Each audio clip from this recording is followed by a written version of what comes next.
নারী অধিকার সংরক্ষণে উইমেন্স রাইট কমিশন করা, নারীর প্রতি বৈষম্যমূলক আইনের সংস্কার, জুডিশিয়াল রিফর্মস কমিশন সহ 10টির মতো সুপারিশ করেছেন নারী নেতৃবৃন্দ।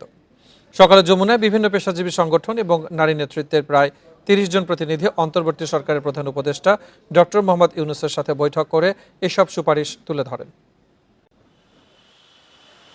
অন্তর্বর্তী সরকারের প্রধান উপদেষ্টার কার্যালয় যমুনায় মতবিনিময়ে অংশ নেন বিভিন্ন পেশাজীবী সংগঠনের 30 জন নারী প্রতিনিধি।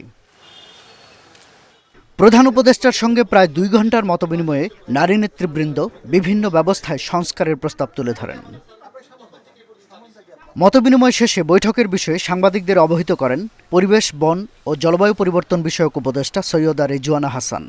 জুডিশিয়াল রিফর্মস কমিশন করার কথা বলা হয়েছে। নারীর প্রতি বৈষম্যমূলক অনেক আইন যেগুলো আন্তর্জাতিকও আছে, জাতীয় আছে, সেগুলোর ক্ষেত্রে বাংলাদেশের একটা স্পষ্ট অবস্থান নেওয়া, যেমন উত্তরাধিকারের ক্ষেত্রে সমান অধিকারের জন্য একটা অবস্থান নেওয়া, পারিবারিক ক্ষেত্রে, অভিভাবকত্বের ক্ষেত্রে, নাগরিকত্বের ক্ষেত্রে, এইগুলোতে আন্তর্জাতিক যে আইনগুলো আছে যেগুলো বৈষম্যটাকে অ্যাড্রেস করেছে, বাংলাদেশ সেগুলোর ব্যাপারে আন্তর্জাতিক আইনে কোথাও কোথাও রিজার্ভেশন রেখে দিয়েছে। সেই রিজার্ভেশনটার উইথড্র করারও একটা দাবি এসেছে।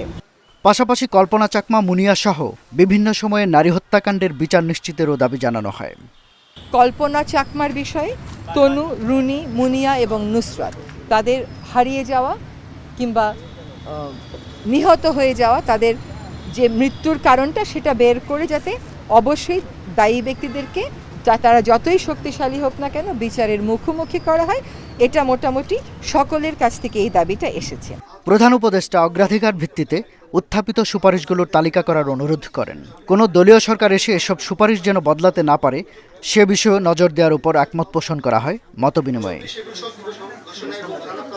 শাহাদাত স্বপন, ইন্ডিপেন্ডেন্ট নিউজ, ঢাকা।